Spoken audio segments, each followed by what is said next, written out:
ശക്തിയുമാകിയ സ്തോത്രം. നമ്മുടെ ആത്മമരണം മാറുവാനും നാം ജീവനിൽ വാഴുവാനും വേണ്ടിയാണ് സ്തോത്രം തിരുവചനം നാം പഠിക്കുന്നത്. സ്തോത്രം. കഴിഞ്ഞ ആഴ്ച നാം വായിച്ച വാക്യം ഒന്നുകൂടെ വായിക്കാം. മത്തായി സുവിശേഷം 28-ാം അധ്യായം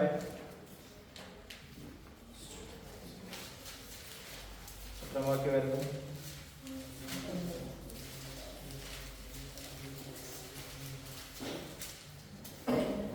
18-ാം വാക്യം. യേശു അടുത്ത് ചെന്ന്, സ്വർഗ്ഗത്തിലും ഭൂമിയിലും സകല അധികാരവും എനിക്ക് നൽകപ്പെട്ടിരിക്കുന്നു. ആകയാൽ നിങ്ങൾ പുറപ്പെട്ട് പിതാവിന്റെയും പുത്രന്റെയും പരിശുദ്ധാത്മാവിന്റെയും നാമത്തിൽ സ്നാനം കഴിപ്പിച്ചു. ഞാൻ നിങ്ങളോട് കൽപ്പിച്ചതൊക്കെയും പ്രമാണിപ്പാൻ തക്കവണ്ണം ഉപദേശിച്ചുകൊണ്ട് സകല ജാതികളെയും ശിഷ്യരാക്കിക്കൊള്ളുവിൻ. ഞാനോ ലോകാവസാനത്തോളം എല്ലാ നാളും നിങ്ങളോട് കൂടെയുണ്ട് എന്ന് അറിയിച്ചു. പരിശുദ്ധനായ ദൈവമേ, സ്വർഗീയ നല്ല പിതാവേ, വീണ്ടും രാത്രികാലം അവിടുത്തെ വചനവുമായി ദിവസനെ നിൽപ്പാൻ കർത്താവിടെ നിന്ന് വലിയ അവസരത്തിനായി നന്ദിയോടെ സ്തോത്രം ചെയ്യുന്ന കർത്താവേ, രാത്രികാലം കർത്താവേ ഹല്ലേലൂയ, അവിടുത്തെ വചനം അത് ജീവനും ചൈതന്യമുള്ളതായി ആമേൻ ഹല്ലേലൂയ, വായ്ത്തലയുള്ള ഏത് വാളിനേക്കാളും മൂർച്ചേറിയതാണല്ലോ കർത്താവേ. രാത്രികാലം അവിടുത്തെ വചനം കർത്താവെ ഹല്ലേലൂയ ആഗ്രഹിക്കുന്ന ഉള്ളങ്ങളിൽ ക്രിയ ചെയ്യുവാൻ ദൈവത്തിന്റെ പരിശുദ്ധാത്മാവ് സഹായിക്കുമാറാണെന്ന് പ്രാർത്ഥിക്കുന്നു. കർത്താവെ ആഗ്രഹിക്കുന്ന ഉള്ളങ്ങളെ രാത്രികാലം കർത്താവ് നിറയ്ക്കുമാറാണെന്ന് പ്രാർത്ഥിക്കുന്നു. ആമേൻ. തിരുവചനം പോലെ കർത്താവെ അത് ജീവിതത്തിൽ പ്രയോജനമുള്ളതായി തീരുവാൻ ദൈവമേ ഹല്ലേലൂയ മരണം മാറിപ്പോകുവാൻ ആമേൻ ഹല്ലേലൂയ എന്നും കർത്താവെ നിത്യതയിൽ വാഴുവാൻ തക്കവണ്ണം ദൈവമേ ഹല്ലേലൂയ അത് ജീവനുള്ള ഹല്ലേലൂയ സ്തോത്രം ആമേൻ ഹല്ലേലൂയ വചനമായി അവരുടെ ജീവിതത്തിൽ പ്രയോജനപ്പെടുവാൻ കർത്താവിന്റെ അടികളുടെ ജീവിതത്തിൽ കർത്താവ് പ്രയോജനപ്പെടുവാൻ കർത്താവിന്റെ പരിശുദ്ധാത്മാവ് സഹായിക്കുമാറാണ് എന്ന് പ്രാർത്ഥിക്കുന്നു. കർത്താവെ അടിയനെല്ലാ കുറവുകളെയും കർത്താവിനോട് ക്ഷമിക്കുമാറാകണം. രാത്രികാലം അവിടുത്തെ യാത്രത്തിൽ പ്രസ്താവിക്കുവാൻ കർത്താവിനെ രോഗിനാക്കുമാറാകണം എന്ന് പ്രാർത്ഥിക്കുന്നു. കർത്താവ് തന്നെ ഹല്ലേലൂയ സംസാരിക്കുമാറാകണം. യേശു ക്രിസ്തുവിന്റെ നാമത്തിൽ തന്നെ ആമേൻ. സ്തോത്രം. ആമേൻ. കഴിഞ്ഞ ആഴ്ച നാം വായിച്ച ആ വാക്യമാണ് വീണ്ടും നാം വായിച്ചത്. ആമേൻ. സ്തോത്രം. എന്തിനാണ് നാം തിരുവചനം പഠിക്കുന്നത്? സ്തോത്രം. എന്തിനാണ് തിരുവചനം പഠിക്കുന്നത്? മറന്നുപോയോ? സാർ കഴിഞ്ഞ ആഴ്ച എന്താ ഉത്തരം പറഞ്ഞത്? ദൈവത്തോട് കൂടെ നടക്കാൻ. ആമേൻ. ദൈവത്തിന്റെ കൂടെ നടക്കാൻ എന്ന് പറഞ്ഞാൽ സ്തോത്രം, അത് ചുരുക്കമായി പറഞ്ഞ ഇത്രയേ ഉള്ളൂ. കർത്താവിന്റെ വരവ് വരെ, അല്ലെങ്കിൽ നാം ഭൂമിയിൽ നിന്ന് എടുക്കപ്പെടുന്നവരെ, അല്ലെങ്കിൽ നാം മരിച്ചാലും സ്തോത്രം കർത്താവിനോടുകൂടി ആകപ്പെടുവാൻ അതുവരെ നമ്മെ നടത്തുന്നത് എന്താണ്? കർത്താവിന്റെ വചനമാണ്. പ്രൈസ്. അതുകൊണ്ടാണ് നാം ദൈവവചനം പഠിക്കുന്നത്. ആമേൻ. കർത്താവാണ് നമുക്ക് ആമേൻ ആ സ്തോത്രം മാതൃക കാണിച്ചു തന്ന് നമ്മളെ നിയോഗിച്ചിരിക്കുന്നത് ദൈവവചനം പഠിക്കാൻ. ഞാൻ ലാസ്റ്റ് ക്ലാസ് ഏറ്റവും ദൈവവചനം പഠിച്ച് ലാസ്റ്റ് എന്തുവരെന്ന് പറഞ്ഞ അവസാനം ബാക്കി അടുത്ത ആഴ്ച പറയാനുണ്ട്. കറക്റ്റാണ്. അപ്പൊ നിങ്ങളാരും ശ്രദ്ധിക്കുന്നില്ല. ഞാൻ ചോദ്യം ചോദിക്കുന്നു പറഞ്ഞില്ലേ? നിങ്ങളാരും ശ്രദ്ധിക്കുന്നില്ല. ബാക്കി അടുത്ത ആഴ്ച അവസരം കിട്ടിയാൽ പറയാന്ന് പറഞ്ഞല്ലേ? ദൈവം ഇന്ന് രാത്രികാലം നോക്കി കണ്ടോ, ഭക്തന്റെ ഹൃദയത്തിലെ ആഗ്രഹങ്ങൾ മാനിക്കുന്ന ദൈവം ഇന്ന് രാത്രികാലം അവസരം ലഭിച്ചു. സ്തോത്രം. ആമേൻ. കർത്താവിന്റെ ദാസനെ കർത്താവ് വിടുവിക്കട്ടെ. സ്തോത്രം. പരിപൂർണ്ണ സൗഖ്യവും വിടുതലും കർത്താവ് ആമേൻ കൊടുക്കട്ടെ. സ്തോത്രം. ഒരുപക്ഷെ ആരെങ്കിലും ആമേൻ അത് കണ്ടിന്യൂസ് കേൾക്കാൻ ആഗ്രഹിച്ചിട്ടുണ്ടാവും. അതുകൊണ്ടായിരിക്കും ഇന്ന് രാത്രികാലം ആമേൻ ആഗ്രഹിക്കുന്ന ഹൃദയങ്ങളെ തൃപ്തിപ്പെടുത്തുന്ന ദൈവം അല്ലേ? സ്തോത്രം. അതുകൊണ്ടായിരിക്കാം ഇന്നൊരു പക്ഷേ അത് കണ്ടിന്യൂസ് ആയിട്ട് ആ വചനത്തിന്റെ ബാക്കി പറയുവാൻ ഞാൻ ദൈവസന്നിധിയിലായിരിക്കും. സ്തോത്രം. ആമേൻ. നാം തിരുവചനം പറയുമ്പോൾ അല്ലെങ്കിൽ ദൈവസന്നിധിയിൽ നാം ഒരു വാക്ക് ആമേൻ സംസാരിക്കുമ്പോൾ ആമേൻ ഞാൻ എപ്പോഴും പറയാറുണ്ട്, നമ്മൾ ഹല്ലേലൂയ വെറുതെ അല്ല പറയുന്നത്. സ്തോത്രം. ആമേൻ. അതിനെല്ലാം അടിസ്ഥാനവും പ്രമാണങ്ങളും ഉണ്ട്. സ്തോത്രം. നാം അത് എങ്ങനെ എടുക്കുന്നു എന്നുള്ളതിനനുസരിച്ചാണ് ദൈവത്തിന്റെ വചനം നമ്മളിൽ ക്രിയ ചെയ്യുന്നത്. സ്തോത്രം. ദൈവത്തിന്റെ വചനത്തിന് എന്തെങ്കിലും മാറ്റമുണ്ടോ? ആമേൻ. തിരുവചനം നമ്മെ പഠിപ്പിക്കുന്ന ദൈവത്തിന്റെ വചനത്തിന് യാതൊരു മാറ്റവുമില്ല. ആകാശവും ഭൂമിയും മാറിപ്പോയാലും കർത്താവിന്റെ വചനം എന്തില്ല? ഒരിക്കലും മാറുന്നില്ല. സ്തോത്രം. മാറ്റമില്ലാത്ത ഒന്ന് എന്ന് പറയുന്നത് കർത്താവിന്റെ വചനം മാത്രമേ ഉള്ളൂ. സ്തോത്രം. ആമേൻ. പക്ഷേ ആ വചനം നമ്മുടെ ഉള്ളിൽ ക്രിയ ചെയ്യണമെങ്കിൽ സ്തോത്രം ദൈവത്തിന്റെ വചനം ക്രിയ ചെയ്യുവാൻ നമ്മുടെ അടുത്തുണ്ട്. സ്തോത്രം. പക്ഷേ നമ്മളിൽ ദൈവത്തിന്റെ വചനം ക്രിയ ചെയ്യുന്നത് അത് നമ്മൾ എങ്ങനെ എടുക്കുന്നു എന്നതിനനുസരിച്ചാണ്. നാം അത് വിശ്വാസമായി നാം ഉൾക്കൊണ്ടാൽ ആമേൻ കർത്താവിന്റെ വചനം അത് കർത്താവ് എങ്ങനെ പറഞ്ഞോ അതുപോലെ നമ്മുടെ ജീവിതത്തിൽ സംഭവിക്കാനിടയാകും. നാം ദൈവത്തിന്റെ നിയോഗപ്രകാരം കാര്യങ്ങൾ ആഗ്രഹിച്ചാൽ, അല്ലെങ്കിൽ ദൈവത്തിന്റെ നിയോഗത്തിനായിട്ട്, അല്ലെങ്കിൽ ദൈവത്തിന്റെ ഇഷ്ടപ്രകാരം നാം ചില കാര്യങ്ങൾ ആഗ്രഹിച്ചാൽ ആ വചനപ്രകാരം അതൊരു വചനാടിസ്ഥാനത്തിലാണെങ്കിൽ തീർച്ചയായിട്ടും അത് നമുക്ക് ലഭിക്കുവാൻ ഇടയായിത്തീരും. അതിനുവേണ്ടിയാണ് നാം തിരുവചനം പഠിക്കണം എന്ന് പറയുന്നത്. കഴിഞ്ഞ ആഴ്ച തിരുവചനം പഠിച്ചപ്പം അല്ലെങ്കിൽ എന്തിനാ നമ്മൾ പഠിപ്പിക്കുകയും ചെയ്യണം അല്ലേ? ഇന്ന് രാത്രികാലം നാം കേട്ട വചനം അത് തന്നെയാണ്. നിങ്ങൾ എന്ത് ചെയ്യണം? പുറപ്പെട്ട പിതാവിന്റെ പുത്രന്റെ പരിശുദ്ധാത്മാവിന്റെ നാമത്തിൽ സ്നാനം കഴിപ്പിച്ചു. ഞാൻ നിങ്ങളോട് കൽപ്പിച്ചതൊക്കെ പ്രമാണിപ്പാൻ തക്കണം ഉപദേശിച്ചുകൊണ്ട് സകല ജാതികളെയും ശിഷ്യരാക്കിക്കൊള്ളുവിൻ. സ്തോത്രം. അപ്പം കർത്താവ് നമ്മെ ഒരു കാര്യം പഠിപ്പിച്ചു, ആ കാര്യം എന്ത് ചെയ്യണം? നമ്മൾ പഠിപ്പിക്കണം. സ്തോത്രം. പിന്നെ രാത്രികാലം കഴിഞ്ഞ ആഴ്ച വരാത്ത ആളുകളൂടെ ഉണ്ട്, അവരെ നിങ്ങൾ എന്ത് ചെയ്യണം? പഠിപ്പിക്കണം അല്ലേ? ഈ സിസ്റ്റർ ഇന്ന് രാത്രി നമ്മുടെ അടുത്ത് കഴിഞ്ഞ ആഴ്ച ഉണ്ടായിരുന്നു അല്ലേ? അപ്പൊ കഴിഞ്ഞ ആഴ്ചത്തെ പറഞ്ഞതിന്റെ ബാക്കി സേറ പോയിട്ട് മമ്മിയോട് പറയണം. ഇന്നിതാ പറഞ്ഞെന്ന് പറയണം അല്ലേ? ഇന്നിതാ പറഞ്ഞെന്ന് പറയണമെങ്കിൽ എന്ത് വേണം? ഇന്ന് രാത്രി അത് ശ്രദ്ധയോടെ സേറ കേൾക്കണം. സ്വത്രം. അപ്പൊ ചോദ്യം ചോദിക്കും കേട്ടോ. പ്രൈസലോ. അപ്പം ദൈവവചനം പഠിക്കുന്നത് നാം എന്ത് ചെയ്യാൻ വേണ്ടിയിട്ടാണ്? നാം പഠിപ്പിക്കാൻ കൂടി വേണ്ടിയിട്ടാണ് ദൈവവചനം പഠിക്കുന്നത്. എന്നാൽ സ്വത്രം, ഞാൻ കഴിഞ്ഞ ആഴ്ച പറഞ്ഞതിൽ എന്തെങ്കിലും ആർക്കെങ്കിലും അഭിപ്രായ വ്യത്യാസം ഉണ്ടെങ്കിൽ ഞാൻ പറഞ്ഞ് വ്യക്തിപരമായിട്ട് എന്നോട് പറയണം. ദുരുപദേശപരമായിട്ട് എന്തെങ്കിലും പറഞ്ഞിട്ടുണ്ടോ, വചനത്തിൽ നിന്ന് വ്യത്യാസമായിട്ട് എന്തെങ്കിലും പറഞ്ഞിട്ടുണ്ടെങ്കിൽ നിങ്ങൾ അത് എന്നോട് പറയണം, ചോദിക്കണം തീർച്ചയായിട്ടും. കാരണം നമ്മൾ ഒരിക്കലും എന്ത് ചെയ്യരുത്? തെറ്റ് പഠിക്കരുത്. സ്വത്രം. നിങ്ങൾ എന്നെക്കാളും അറിവുള്ളവരും വചനം പഠിക്കുന്നവരും അഭിഷേകത്താൽ നിറഞ്ഞ് കർത്താവിനെ ആരാധിക്കുന്നവരൊക്കെയാണ്. സ്വത്രം. വചനം നമ്മൾ പുറത്തു പോയി പഠിച്ചില്ലെങ്കിലും ദൈവം നമ്മെ പഠിപ്പിക്കും. സ്വത്രം. നാം തിരുവചന പ്രകാരം നാം കാണുന്നതിനായി ചോദിച്ചു കഴിഞ്ഞാൽ, തിരുവചനം നമ്മൾ പഠിക്കുമ്പോൾ ഒരുപക്ഷെ നമുക്കത് വായിച്ചാൽ മനസ്സിലായില്ലെങ്കിൽ നാം മുട്ടിലിരുന്ന് പ്രാർത്ഥിച്ചിട്ട് കർത്താവിനോട് പറയുക, കർത്താവേ, എനിക്ക് വചനം വായിച്ചൊന്നും മനസ്സിലാവുന്നില്ല. സ്വത്രം. എനിക്കിതിന്റെ പൊരുൾ തിരിച്ചു തരണമേ. കാരണം എന്താ? വചനം ആരുടെയാണ്? ദൈവത്തിന്റെ വചനമാണ്. സ്വത്രം. ആമേൻ. തിരുവചനത്തെ കുറിച്ച് എന്താ പറയുന്നത്? എല്ലാ തിരുവെഴുത്തും ദൈവശ്വാസീയമാകിയാൽ എന്ന് പറയുന്നത്. ആ ശ്വാസമാണ് ആരുടെ ഉള്ളിലോ? നമ്മുടെ ഉള്ളിലുള്ളത് അല്ലെ? നമ്മളത് ആഗ്രഹത്തോടെ പ്രാർത്ഥിക്കുകയാണെങ്കിൽ നാം മുട്ടുമടക്കി ദൈവവചനം വായിച്ചാൽ, ആമേൻ, ആദ്യം ഒന്ന് വായിച്ചു നോക്കുക. ഒരുപക്ഷെ നമുക്ക് ബുദ്ധിമുട്ടായിരിക്കും. എന്നിട്ട് അത് മനസ്സിലാകുന്നില്ലെങ്കിൽ ആമേൻ ഒന്ന് ജസ്റ്റ് ഒന്ന് ഇരുന്നിട്ടൊന്ന് പ്രാർത്ഥിച്ചിട്ട് കർത്താവിനുള്ള, കർത്താവെ, എനിക്കത് മനസ്സിലാകുന്നില്ല, കർത്താവെ ഒന്ന് മനസ്സിലാക്കി തരണമെന്ന് പറഞ്ഞ് രണ്ടാമതെടുത്ത വാക്യം ഒന്ന് വായിച്ചു നോക്കി. നിങ്ങൾക്ക് ഓട്ടോമാറ്റിക്കായിട്ട് നിങ്ങൾക്ക് മനസ്സിലാക്കാൻ കഴിയും. ആരോ നിങ്ങളുടെ ഹൃദയത്തിൽ പുതിയ ചിന്തകൾ കൊണ്ടുവരുന്നത് കാണാൻ കഴിയും. സ്വന്തം. ആമേൻ. അതാണ് ദൈവത്തിന്റെ പരിശുദ്ധാത്മാവ്. കർത്താവ് ഒരിക്കലും ആഗ്രഹിക്കുന്ന ഹൃദയങ്ങളെ വെറുതെ കർത്താവ് കൊടുത്തില്ല. സ്വത്രം.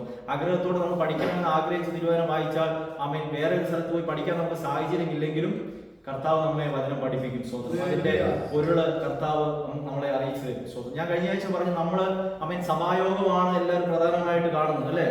സഭായോഗത്തിന് വരിക, ആരാധിക്കുക, കടന്നു പോവുക എന്നാണ് നമ്മുടെ എല്ലാവരുടെയും ചിന്ത. എന്നാൽ എന്താണ് സഭാരാധന എന്ന് പറയുന്നത്, അല്ലെങ്കിൽ കൂടിവരവ് എന്ന് പറയുന്നത് എന്തിനു വേണ്ടിയിട്ടാണ്? സ്വത്രം. അവിടെ സ്വത്രം തമ്മിൽ പ്രബോധിപ്പിക്കുകയും തമ്മിൽ സ്വത്രം ഭാരങ്ങളെ പങ്കുവയ്ക്കുകയും പിന്നെ കർത്താവിനെ മഹത്വപ്പെടുത്തുകയും കർത്താവിനെ ആരാധിക്കുകയും ഒരുമിച്ചിരുന്ന് കൂട്ടായ്മ ആചരിച്ച് കർത്താവിനെ ആരാധിക്കുന്നതിന് വേണ്ടിയാണ് നമ്മൾ എന്ത് ചെയ്യുന്നത്? ആരാധനയ്ക്ക് കടന്നു വരുന്നത്. സ്വത്രം. അത് നമ്മുടെ ആത്മീയ വർധനയ്ക്ക് കാരണമായി തീരും. നമുക്കൊരു ദൈവശക്തിയിൽ ദൈവ ആത്മാവിന്റെ ശക്തിയോടെ ആരാധിക്കാൻ നമുക്ക് കാരണമായി തീരും. കർത്താവിനെ സ്തുതിക്കുവാനും കൂട്ടായ്മ ആചരിക്കാനും. ആരെങ്കിലും തിരുവചനം പറയുന്നത് എബ്രായലേഖനം വായിക്കാം, 11-ാം അധ്യായത്തിലാണ് തോന്നുന്നില്ലേ? ചിലർ സഭായോഗങ്ങളെ വേശ്യയായി വിചാരിക്കാതെ. ഏതായിരുന്നു വാക്കിയത്?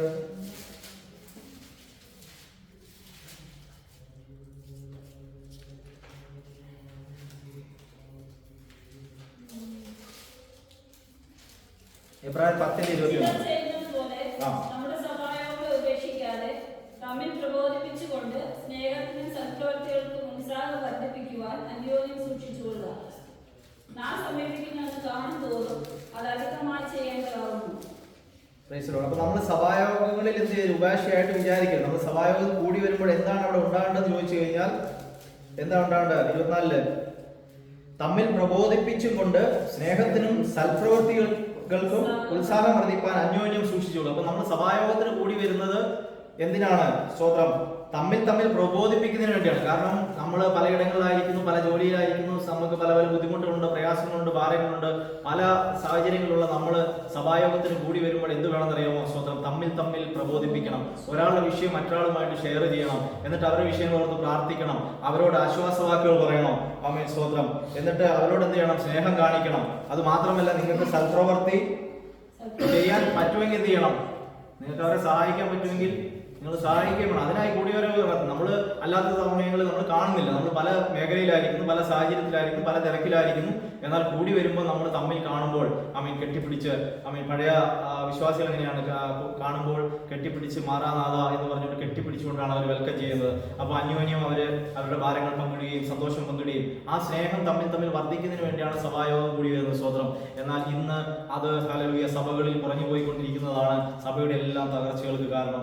ഇന്ന് കടന്നു വരുന്നു, ലേറ്റായി കടന്നു വരുന്നു, നേരത്തെ കടന്നു വരുന്നു, വരുന്നവരിയ്ക്കുന്നു, പ്രസംഗം കേൾക്കുന്നു, കൈയടിച്ച് ആരാധിക്കുന്നു, തമ്പരടിച്ച് ഓട്ടിക്കുന്നു, മ്യൂസിക് ഇടുന്നു. ഇതെല്ലാം കഴിഞ്ഞിട്ട് ആശീർവാദം പറയുന്നതിന് പിറകി എല്ലാവരും അവനവന്റെ വഴിക്ക് പോവുകയാണ്. സ്വത്രം. ഭാരത്തോടെ കടന്നു വരുന്നവൻ അല്പസമയത്തേക്ക് സ്വത്രം കുറച്ചു നേരം ഒന്ന് ആത്മാവിൽ ആരാധിച്ചതിന് ശേഷം അവന്റെ പ്രശ്നങ്ങൾ വേറൊരാളോട് ദൈവത്തോട് പങ്കിട്ട് ശരിയാ, പക്ഷെ വേറൊരാളുമായിട്ട് കമ്മ്യൂണിക്കേറ്റ് ചെയ്യുവാനോ ഭാരം പങ്കിടുവാനോ കഴിയാതെ മടങ്ങിപ്പോകുന്ന അവസ്ഥകൾ പലപ്പോഴും സഭകളിൽ ഉണ്ടാകും. സ്വത്രം അതിനാണ്, ഇതുകൊണ്ടാണ്, ഇതൊക്കെ വേണ്ടിയിട്ടാണ് എന്ത് ചെയ്യുന്നത്, നമ്മൾ തിരുവചനം പഠിക്കുന്ന സ്വത്രം. ഈ സഭയിൽ സ്വത്രം കർത്താവിന്റെ ദാസനെ കർത്താവിന്റെ സ്വത്രം ഉപദേശിയായിട്ട് വെച്ചിരിക്കുകയാണ് അല്ലെ. പാസ്റ്റർ നമ്മൾ മലയാളത്തിൽ വിളിക്കുമെങ്കിലും മലയാളത്തിൽ പറയുന്ന പേര് ഉപദേശി എന്നാണ് സ്വത്രം. അദ്ദേഹത്തെയാണ് നമ്മളെ ഉപദേശിക്കാൻ വേണ്ടി സഭയിലാക്കി വെച്ചിരിക്കുന്നത്. അതിനു വേണ്ടിയിട്ടാണ് ബൈബിൾ ക്ലാസ് ഇവിടെ ആക്കി വെച്ചിരിക്കുന്നത്. അപ്പം വചനത്തിന്റെ ക്രമമായി കാര്യങ്ങളെ പറഞ്ഞ് നിങ്ങൾ മനസ്സിലാക്കുവാനും നിങ്ങളുടെ ജീവിതത്തിൽ പ്രായോഗികമാക്കുവാനും വേണ്ടിയാണ് തിരുവചനം നാം പഠിക്കുന്നത്. ഞാൻ അതിന്റെ ഇൻട്രൊഡക്ഷൻ മാത്രമാണ് പിന്നെ പറയുവാൻ ആഗ്രഹിച്ച തിരുവചനത്തിന്. വചനം പഠിക്കുന്ന എന്തിനാണെന്നും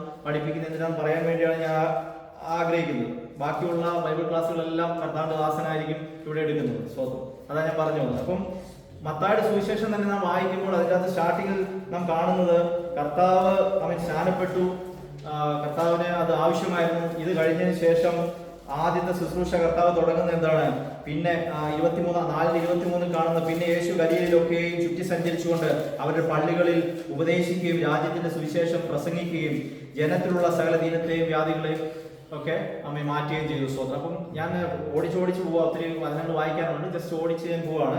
അപ്പൊ കർത്താവ് അവിടെ ആദ്യം ചെയ്യുന്ന പരിപാടി ഇതാണ്, അവർ പള്ളികളിൽ ഉപദേശിക്കുകയും. അപ്പൊ ഉപദേശം എന്ന് പറയുന്നത് വളരെ അത്യാവശ്യമാണ്.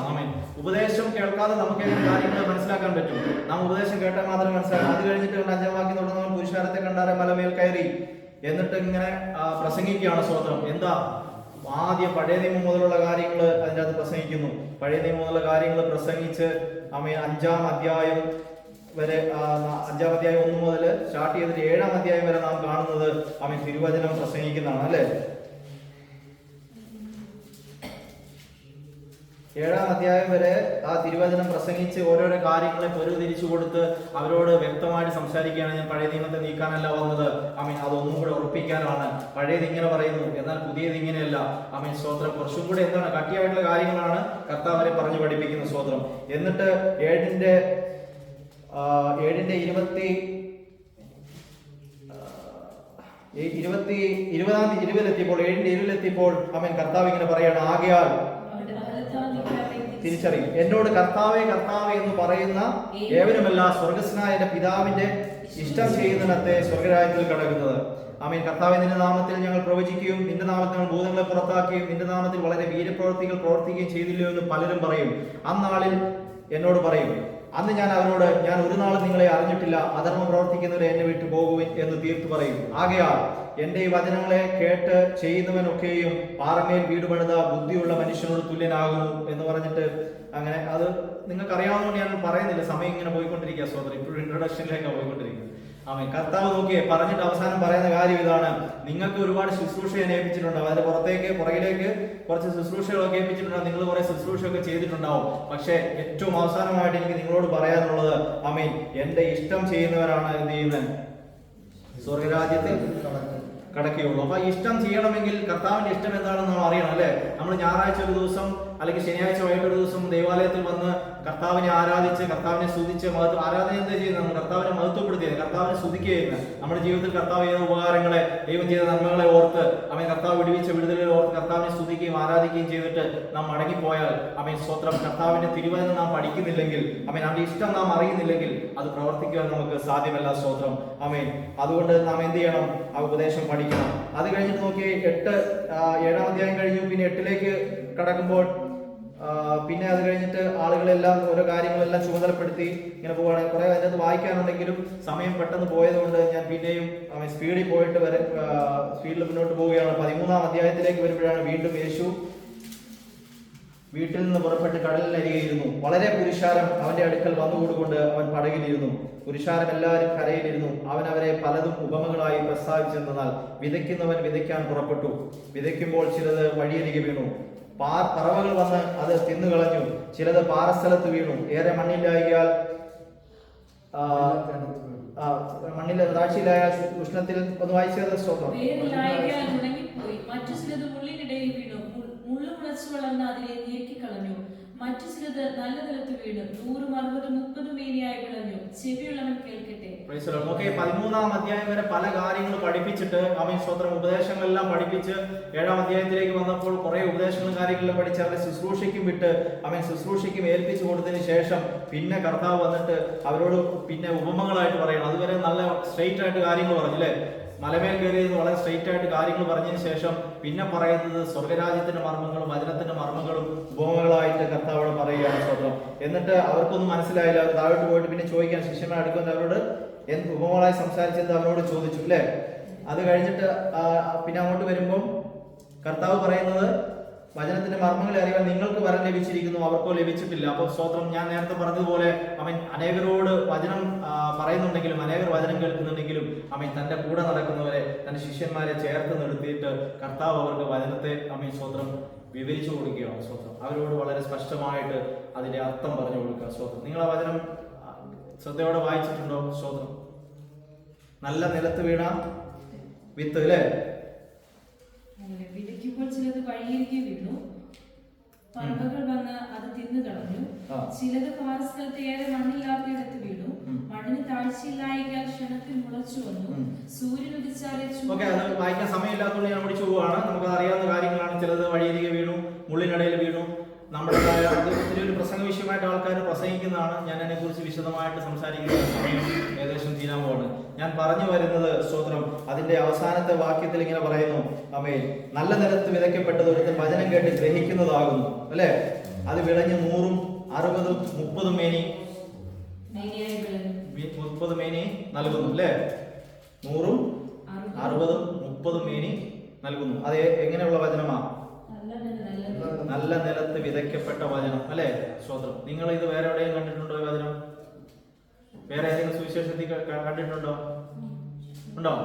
അമേൻ സ്തോത്രം. കർത്താവ് അമേൻ തിരുവചനം നാം പരിശോധിച്ച് ചെയ്യുമ്പോൾ ചില കാര്യങ്ങളെ കർത്താവ് പഠിപ്പിക്കുമ്പോൾ ആഴമായി പഠിപ്പിക്കുന്ന അല്ലെങ്കിൽ വളരെ അടിവരയിട്ട് പറയുന്ന കാര്യങ്ങളെ നമുക്ക് സുവിശേഷത്തിൽ അമേൻ 2, 3 സുവിശേഷത്തിൽ അത് തുടർച്ചയായിട്ട് കാണുവാൻ സാധിക്കും. നമുക്ക് അതിന്റെ കാര്യം എന്ന് പറയുന്നത് വളരെ ഇമ്പോർട്ടന്റ് ആയിട്ടുള്ള കാര്യമാണ്. ഈ വചനം അതുകൊണ്ടാണ് അനേക ദൈവദാസന്മാരെടുത്ത് വളരെ ശക്തമായിട്ട് പ്രസംഗിക്കുകയും പഠിപ്പിക്കുകയും ചെയ്യുന്നു സ്തോത്രം. കാരണം അത് വളരെ ഇമ്പോർട്ടന്റ് ആയിട്ട് കർത്താവ് നമ്മെ പഠിപ്പിക്കുന്നതാണ്. ചില വിത്ത് എന്ത് ചെയ്തു? നല്ല നിലത്ത് വീണു അല്ലെ. നല്ല നിലത്ത് വീണു 100, 60, 30 മേനിയായിട്ട് വിളഞ്ഞു. അതിനകത്ത് എന്തെങ്കിലും ഒരു പ്രശ്നം നിങ്ങൾ കാണുന്നുണ്ടോ സ്തോത്രം? എന്റെ ഭാര്യ തിരിക്കുക എന്നോട് ദിവസം ചോദിച്ചു. അതുകൊണ്ട് ഞാൻ പറഞ്ഞ കഴിഞ്ഞ ആഴ്ച ഞാൻ പറഞ്ഞില്ല ചിലത് പുതിയത് പറഞ്ഞാലാണ്. അതിനകത്ത് എന്തെങ്കിലും വ്യത്യാസങ്ങൾ കാണുന്നുണ്ടോ? ഒന്നും കാണുന്നില്ല അല്ലെ. 100, 60, 30. അപ്പൊ എന്താണ്? 100 മേനി വിളഞ്ഞ വിത്ത് പിന്നെ അത് 60 മേനിയാകുന്നു, 30 മേനിയാകുന്നു. മുമ്പോട്ടാണ് പോകുന്നത് അല്ല. 100 മേനി എന്ന് പറഞ്ഞാൽ 100% ആണ്. 100% അവിടെ നിന്ന് പിന്നെ 60 മേനിയാകുന്നു, 30 മേനിയാകുന്നു. ഇങ്ങനെ കുറഞ്ഞു പോകുന്നതായിട്ട് കാണാൻ സാധിക്കും അല്ലെ. മത്തായി സുവിശേഷത്തിൽ അപ്പോസ്തലൻ എഴുതിയപ്പോൾ സ്തോത്രം അതിനെക്കുറിച്ച് വിശദീകരിച്ച് എഴുതിയിട്ടില്ല സ്തോത്രം. അത് അവിടെ വെച്ച് അങ്ങനെ നിർത്തുകയാണ് സ്തോത്രം. അത് നിങ്ങൾക്കൊരു ക്വസ്റ്റ്യൻ മാർക്കാണ്. എന്തുകൊണ്ട് നിങ്ങൾക്കൊരു ചോദ്യം വരണം, എന്തുകൊണ്ടാണ് ഈ 100? ആർക്കെങ്കിലും ചോദ്യം വന്നോ? ഉണ്ടെങ്കിൽ പറ. സംശയമുണ്ടോ? ഉണ്ടോ? അത് മിണ്ടാതിരിക്കുന്നുണ്ടോ? അപ്പൊ ഈ സംശയമുണ്ടോ? എന്താ 100 മേനി എന്ന് പറഞ്ഞാൽ അറിയോ? ഒരു വിത്ത് അത് മുളച്ച് വന്നു കഴിയുമ്പോൾ ഇപ്പൊ നമ്മൾ ഒരു പയറാണ് നമ്മൾ നടുന്നത്. ആ പയറ് മുളച്ചിട്ട് ആ പയറിൽ നിന്നുണ്ടാകുന്നത് 100 പയറുണ്ടാവും. അതാണ് 100 ടൈംസ്. മനസ്സിലായോ? ഒരു വിത്തിൽ നിന്ന് 100 മേനി ഫലം കഴിക്കും. അതായത് 100 മേനി എന്ന് പറയുന്നത്. പക്ഷെ ആ പയറ് നമ്മൾ വീണ്ടും നടാതിരുന്നതിന് സംഭവിക്കും. അല്ലെങ്കിൽ വീണ്ടും നമ്മൾ അതൊന്നും ചെയ്യാതിരുന്നു കഴിഞ്ഞാൽ അടുത്ത പ്രാവശ്യം ആകുമ്പോഴത്തേക്ക് ഇപ്പൊ നമ്മൾ വാഴ വെക്കുക. ആദ്യത്തെ വാഴ വെക്കുമ്പോൾ എന്തായി? 100 മേനി ഫലം കഴിക്കും. വലിയ വാഴക്കൊല ഉണ്ടാവും അല്ലെ. നിങ്ങൾക്ക് അറിയാവുന്ന പോലെ ഞാൻ വിശദീകരിച്ച് തരാം സ്തോത്രം. നിങ്ങൾ ആ വാഴക്കൊല വെട്ടി കടയിൽ കൊണ്ട് കൊടുത്തു. അടുത്ത പ്രാവശ്യം അതിൻ്റെ നിന്ന് ചിലപ്പോൾ കന്ന് മുളച്ചിട്ട് അടുത്ത വാഴക്കൊല ഉണ്ടാവും. എന്താ? കുറച്ചും കൂടി ചെറുതായി അല്ലേ. പിന്നെ അടുത്തുണ്ടാവും, പിന്നെയും ചെറുതായി. അതാ പറയുന്നത് എന്തായി? 100 മേനി, 60 മേനി, 30 മേനി കുറഞ്ഞു വരിക സ്തോത്രം. നല്ല നിലത്താണ് വീണത് സ്തോത്രം. എന്നാൽ സ്തോത്രം നമ്മൾ ഇതിനാ പറയുന്ന കർത്താവ് തിരുവചനം പഠിപ്പിക്കുമ്പോൾ ചിലത് നല്ല വളരെ ആഴമായിട്ട് അപ്പുറത്തേക്ക് പഠിപ്പിക്കും. മത്തായി മർക്കോസിന്റെ ലേഖനത്തിൽ വായിക്കാമോ? മർക്കോസിന്റെ 4:8 മുതൽ 20 വരെ അത് തന്നെയാണ് പഠിപ്പിക്കുന്നത് നമ്മളെ.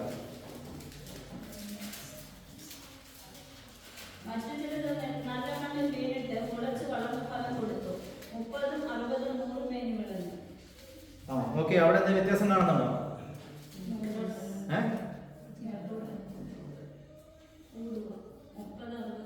നല്ല മണ്ണിൽ വിതയ്ക്കപ്പെട്ടതോ വചനം കേൾക്കുകയും അംഗീകരിക്കുകയും ചെയ്യുന്നവർ തന്നെ അവർ 30, 60, 100 മേനി വിളയുന്നു. സ്വതം നോക്ക്, ഈ സബ്ജക്ട് ശരിക്കും പറഞ്ഞാൽ എടുത്ത് നമുക്ക് 2 മണിക്കൂർ പ്രസംഗിക്കാൻ, ഒരു പ്രസംഗത്തിന് 2 മണിക്കൂർ പ്രസംഗിക്കാനുള്ള ഒരു പ്രസംഗമുണ്ട് സ്വതം. പക്ഷേ സ്വതം സമയമില്ലാത്തതുകൊണ്ട് പിന്നീട് ഒരു അവസരം കിട്ടിയില്ലെങ്കിലോ ഓർത്ത് ഞാൻ പെട്ടെന്ന് പറഞ്ഞ് നിങ്ങളെ ആ പോയിന്റ് മാത്രം പറഞ്ഞ് ഞാൻ അവസാനിപ്പിക്കുകയാണ്. സമയം വൈകി പോയല്ലോ. നിങ്ങൾ എന്തിനാണ് ദൈവവചനം പഠിക്കേണ്ടതെന്ന് ചോദിച്ചാൽ അതിന് ഇമ്പോർട്ടൻ്റ് ആണ് ഞാൻ പറയുന്നത്. അതിന് ഇമ്പോർട്ടൻ്റ് മാത്രമാണ് ഞാൻ പറയുന്നത്. സ്വതം നോക്കി, നിങ്ങൾ ശ്രദ്ധിച്ചിട്ടുണ്ടോ?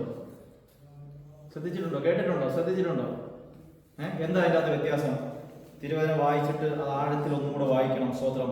മത്തായി സുവിശേഷത്തിൽ പറയുന്നത് നല്ല നിലത്ത് വീണു അല്ലേ? അങ്ങനെയല്ല, ഒരു പോയിന്റ്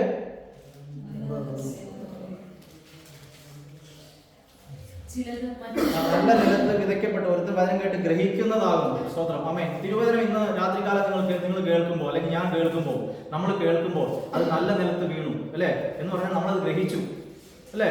നിങ്ങൾക്കത് മനസ്സിലായി അല്ലേ? എന്നാൽ മത്തായി കഴിഞ്ഞ് മർക്കോസിന് സുവിശേഷത്തിൽ ഇപ്പം ഒരു പടി കൂടെ കൂട്ടി മർക്കോസ് അവിടെ എഴുതിയിരിക്കുകയാണ്. എന്താണ്? നല്ല മണ്ണിൽ വിതയ്ക്കപ്പെട്ടതോ വചനം കേൾക്കുകയും അംഗീകരിക്കുകയും ചെയ്യുന്നവർ തന്നെ. വ്യത്യാസം മനസ്സിലായോ? നിങ്ങൾ ഗ്രഹിച്ചാൽ മാത്രം പോരാ, എന്ത് വേണം?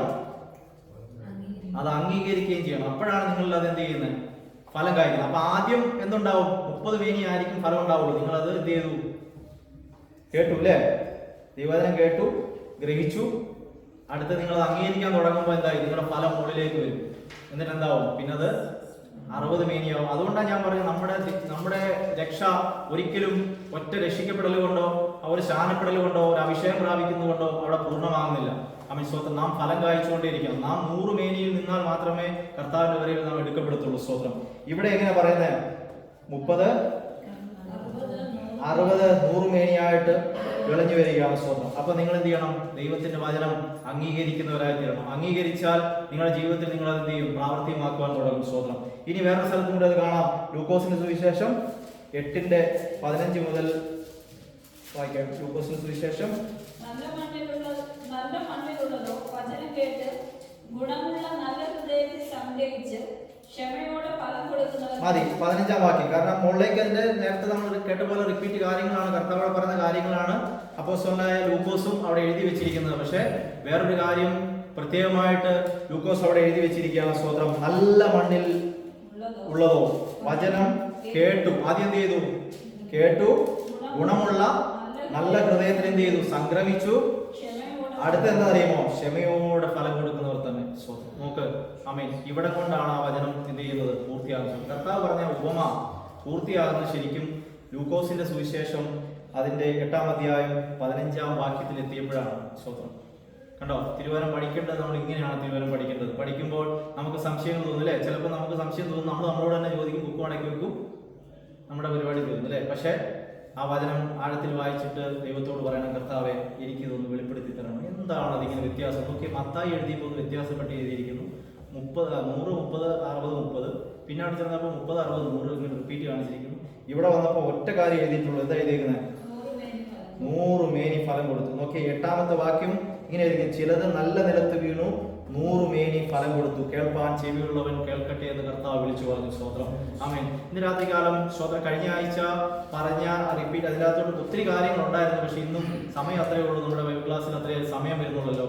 ഒത്തിരി കാര്യങ്ങൾ പറയുവാൻ, ഒത്തിരി റെഫറൻസും അതിന്റെ പുറകിലോട്ടൊക്കെ ഞാൻ നോട്ട് ചെയ്തിട്ടാണ് വന്നത്. എന്നാൽ ആമേൻ സ്തോത്രം, അതിനകത്തേക്കൊന്നും പറയാൻ ഞാൻ കൺക്ലൂഷനിലേക്ക് വരികയാണ്. കാരണം നിങ്ങൾ വിചാരിക്കും എന്താണ് ആമേൻ സ്തോത്രം കഴിഞ്ഞ ആഴ്ച പറയാൻ ഉദ്ദേശിച്ചതെന്ന് ചിന്തിച്ചുകൊണ്ടാണ് ഞാൻ അത് പെട്ടെന്ന് അതിനകത്തേക്ക് വന്നത്. സ്തോത്രം. ഇന്ന് രാത്രികാലം നാം മനസ്സിലാക്കേണ്ടത്, തിരുവചനം നാം കേൾക്കുന്നവർ മാത്രമല്ല, ആമേൻ, നാം അത് ഹല്ലേലൂയ സ്വീകരിക്കുന്നവർ മാത്രമല്ല, ആമേൻ സ്തോത്രം, നാം അത് നമ്മുടെ നല്ല ഉള്ളത്തിൽ സംഗ്രഹിക്കുന്നവർ. സംഗ്രഹിക്കുക എന്ന് പറഞ്ഞാൽ മനസ്സിലായോ? നമുക്കത് മനസ്സിലായി, നമ്മൾ നമ്മുടെ ഹൃദയത്തിൽ നമ്മൾ സമ്മതിച്ചു, നമ്മൾ സൂക്ഷിച്ചു, നമ്മൾ അതിനെക്കുറിച്ച് ആമേൻ സ്തോത്രം നമ്മൾ അംഗീകരിക്കുന്നു. പക്ഷെ അതല്ല, എന്ത് ചെയ്യണം? ക്ഷമയോടെ ഫലം കൊടുക്കുന്നവരാണ്. ക്ഷമയോടെ ഫലം കൊടുക്കുക എന്ന് പറഞ്ഞാൽ നിങ്ങൾക്കെതിരായി വരുന്ന ഏത് കാര്യത്തിനും, നിങ്ങൾക്ക് എതിരായി വരുന്ന ഏതെല്ലാം വിഷയങ്ങൾക്കും, നിങ്ങളുടെ ജീവിതത്തിൽ ഉണ്ടാകുന്ന ഏതെല്ലാം പ്രശ്നങ്ങൾക്കും ആമേൻ നിങ്ങൾ അതിനെ ക്ഷമയോടെ നേരിട്ട് ആമേൻ തിരുവചന പ്രകാരം നിങ്ങൾ അതിനെ ശോധന ചെയ്ത് നിങ്ങൾ മുന്നോട്ട് പോവുകയാണെങ്കിൽ സ്തോത്രം, നിങ്ങളുടെ പ്രവൃത്തികളെല്ലാം എന്താണ്? 100% ആയിരിക്കും. 100 മേനി ഫലം നിങ്ങളുടെ ജീവിതത്തിൽ കായ്ക്കും. സ്തോത്രം. നിങ്ങൾ അതിനെ ക്ഷമയോടെ നേരിട്ടില്ലെങ്കിൽ എന്ത് സംഭവിക്കും? ആ 100 മേനി അടുത്ത ഘട്ടത്തിലേക്ക് വരുമ്പോൾ അത് 60 മേനിയായി കുറയും. പിന്നത്തെ ഘട്ടത്തിലേക്ക് വരും 30 മേനിയായിട്ട് കുറയും. പിന്നെ അത് കുറഞ്ഞു എന്ത് ചെയ്യില്ല,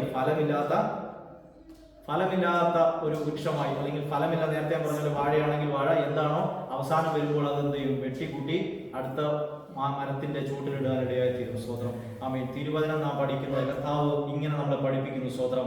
ആമേൻ. അത് 100 മേനി ഫലം കായ്ക്കുവാൻ തക്കവണ്ണം നാം അത് ഹൃദയത്തിൽ സ്വീകരിക്കുകയും നമ്മൾ നമ്മുടെ ജീവിതത്തിൽ അത് ഉപകാരപ്പെടുന്ന രീതിയിൽ അവൻ ക്ഷമയോടെ ആമേൻ. സ്തോത്രം. നമ്മൾ ഏത് സാഹചര്യത്തിലായിക്കോട്ടെ, ജോലിയിൽ പോകുമ്പോഴായിക്കോട്ടെ, എവിടെ പോകുമ്പോൾ നമ്മൾ തിരുവചനം പഠിക്കുന്നതിനാ നേരത്തെ ആമേൻ സേറ പറഞ്ഞതുപോലെ കൂടെ നടക്കാൻ, അല്ലെ, കർത്താവിന്റെ കൂടെ നടക്കുവാനാണ് നാം തിരുവചനം പഠിക്കുന്നത്. സ്തോത്രം. നാം തിരുവചനം ഇങ്ങനെ മനസ്സിലാക്കി ആമേൻ ആമേൻ ഇത് സത്യമാണ്, ആമേൻ കർത്താവ് എന്റെ കൂടെ നടക്കാൻ ഇഷ്ടപ്പെടുന്ന ആളാണ്, കർത്താവിന്റെ കൂടെ ഉണ്ടെന്ന് മനസ്സിലാക്കിയാൽ ആമേൻ. നേരത്തെ ഞാൻ പറഞ്ഞല്ലോ ആമേൻ, എബ്രായ ലേഖനത്തിൽ പറയുന്നു നാം വല്ലപ്പോഴും ഒഴുകി പോകാതിരിക്കേണ്ടതിന് കേട്ട വചനം അധികം ശ്രദ്ധയോടെ കരുതിക്കൊള്ളുവാൻ ആവശ്യമാകും. നമ്മൾ കേട്ട വചനം എന്തുണ്ട്? വല്ലപ്പോഴും ഒഴുകി പോകാൻ സാധ്യത. അതാണ് ഈ തിരുവചനം പറയുന്നത്. നമ്മൾ കേട്ടു, അല്ലേ, നല്ല നിലത്ത് വീണു, നമ്മുടെ ഹൃദയം നല്ലതായിരുന്നു, തിരുവചനം കേട്ടപ്പോൾ നമ്മുടെ ഹൃദയം നല്ലതായിരുന്നു, നമ്മുടെ നല്ല നിലത്ത് വീണ് അത് മുളയ്ക്കുവാൻ ഇടയായി തീരുന്നു. സ്തോത്രം.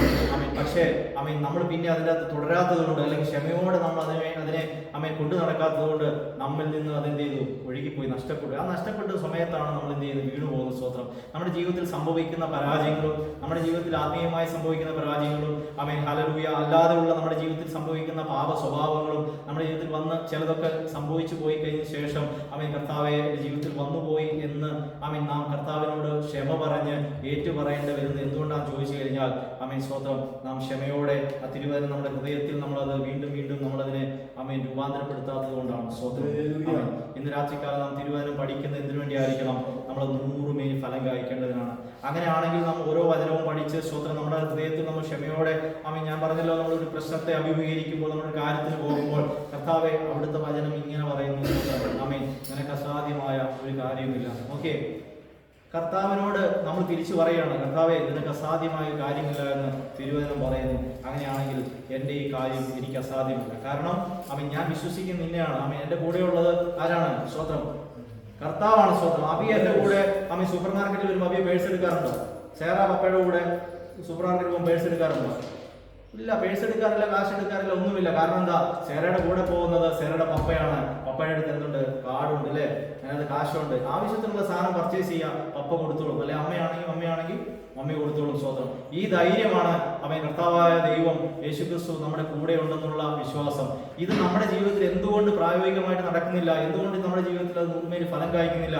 കാരണം നമ്മളത് എന്തുകൊണ്ട് നമ്മൾ വിശ്വാസമായിട്ട് അത് പരിണമിക്കുന്നില്ല. സ്തോത്രം. നമ്മുടെ കൂടെയുള്ള അപ്പൻ അവൻ സകലത്തിനും മതിയായവനാണെന്ന് നാം വിശ്വസിക്കുന്നില്ല.